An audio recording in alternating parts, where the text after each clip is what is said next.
Everyone welcome to happy hours. এখন থেকে blog start করছি। সকাল থেকে গেছিলাম আর জায়গাটা খুব বড় এবং ভালো একটা কাজে। হ্যাঁ হ্যাঁ, ক্যামেরা অন করলেই ও চলে আসবে। এসে তো কোনো রকম করে ও বলতে দেবে না, যাই হোক কোনো রকম করে সমস্ত ঘরটার ক্লিন করে বেরিয়ে গেছিলাম 5টার দিকে। বলতে দিবি না? দিবি না বলছে, বলতে দেবে না। তো 5টার দিকে বেরিয়ে গেছিলাম, এলাম প্রায় তখন 11:30। মা রাহিকে সকালে খাবার একটু গুছিয়ে দিয়ে গেছিলাম, তারপরে 11টার সময় দুধ মুড়ি সব কিছু খাইয়ে দিয়েছিল।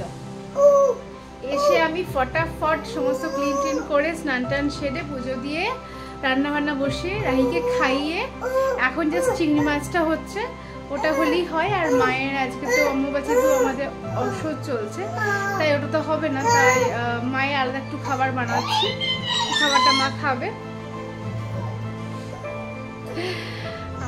আর কি রাখি আবার ঘুম পাড়াবো, বাকি রান্নাটা চিংড়ি মাছটুকু কমপ্লিট হবে, তাহলেই হয়ে যায়।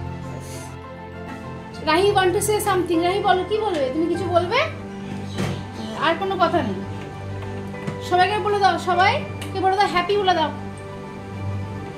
রণ গেছে আজ কলকাতা, ফিরলে সন্ধ্যে দিকে রাতের দিকে আমরা যাব আবার কাটোয়া। তারপরের দিন যাব হচ্ছে আমাদের বাড়ি, মানে শ্বশুর বাড়ি, আমার বাড়িতে পুজো, সেজন্য সমস্ত কাপড় জামা কাচা হয়েছে, বেডশিটগুলো সব চেঞ্জ করা হয়েছে, কারণ মায়ের অসুখ চলছিল, সেটা তো আমরা কাল থেকে থাকছি না, তো সমস্ত ক্লিন করে গুছিয়ে রেখে যাচ্ছি। এখন সপ্তাহ দুয়েকের জন্য ঘরটাকে ছেড়ে যাবো, একটু গুছিয়ে রেখে যাই। রণ তো 2-3 দিন পরই ফিরে চলে আসবে, ওর তো দিন থাকলে চলবে না, আমার কাজগুলো আমায় কমপ্লিট করে তারপর আমাকে ফিরতে হবে। যাই হোক, বেরোবো একটুখানি, বেরিয়ে গেছি, যেহেতু সন্ধ্যের দিকে থাকছি না, তাই রাহির জন্য দুধটা আনতে যাব, না হলে তো কাল থেকে তো পেয়ে যাবো, আজকের দিনে একটু সমস্যা হয়ে যাবে। বাইরে কি মারাত্মক রোদ্দুর, মানে রাস্তাঘাটের লোকজনও বেশ কম,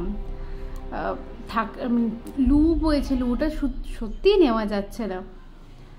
যাই তাড়াতাড়ি করে, আবার সমস্ত গোছানো করতে হবে।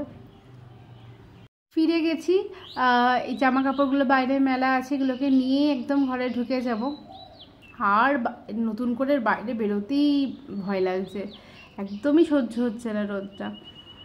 এগুলোকে আবার গুছিয়ে সুন্দর করে পরিপাটি করে রেখে যেতে হবে।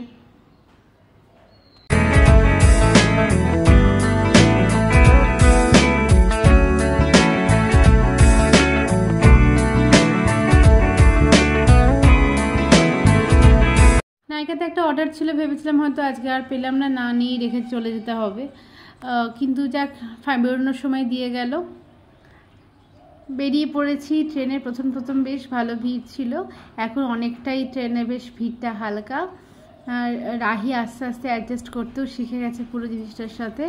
আর যে বুকস দেখি, পাপা পাপা বুকস করছে, ওকে কিনে দেওয়া হলো। ও এনজয় করুক ট্রেন জার্নিটা, সাথে থাকুক বুকস।